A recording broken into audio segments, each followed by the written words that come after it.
शुक्र ग्रह, जो कभी किसी स्वर्ग जैसा लगता था, एक नर्क में तब्दील हो गया।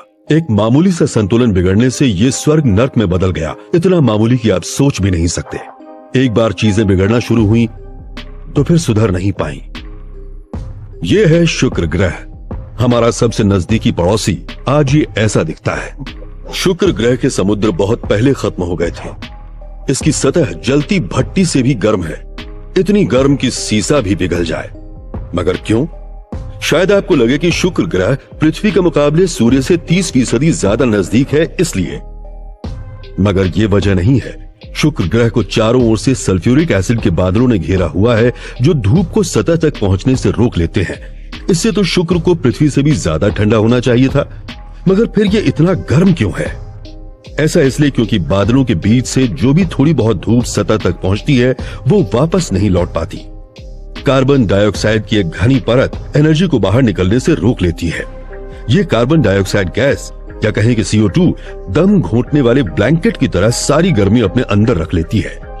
शुक्र पर न तो कोयला जल रहा है और न धुआं उगलने वाली भट्टियां लगी हैं। इंसान की मदद लिए बिना भी कुदरत किसी पर्यावरण को खत्म कर सकती है। शुक्र बुरी तरह ग्रीन हाउस गैसों की चपेट में है। ऐसा क्यों लग रहा है कि हम किसी कटोरे के अंदर हैं? यहां के जबरदस्त एटमॉस्फेरिक प्रेशर की वजह से ऐसा लगता है। ये वेनिडा 13 का मलबा है। 1982 में तब के सोवियत यूनियन के वैज्ञानिकों और इंजीनियरों ने यह स्पेसक्राफ्ट शुक्र ग्रह पर उतार दिया था। उन्होंने किसी तरह इसे 2 घंटे तक ठंडा बनाए रखा ताकि ये आसपास के फोटोग्राफ ले सके और उन्हें पृथ्वी तक भेज सके।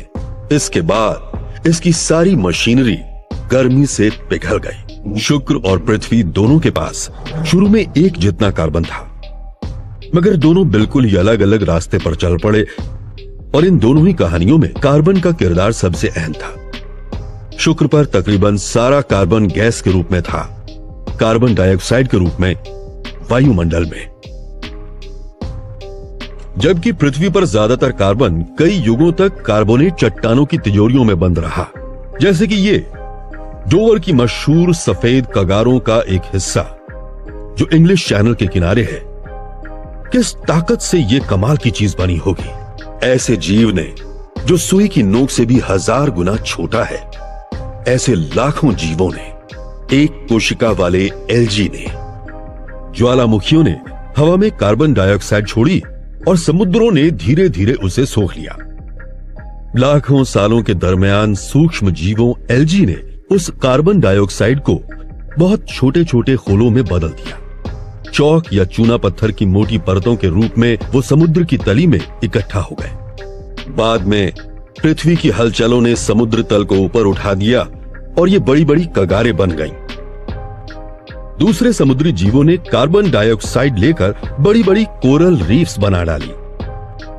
समुद्रों ने भी पानी में घुली CO2 को बिना किसी जीव की मदद लिए चूना पत्थर में बदल दिया। इसकी वजह से पृथ्वी के वायुमंडल में बहुत मामूली सी ही कार्बन डाइऑक्साइड गैस बची है, 1% के 300वें हिस्से से भी कम।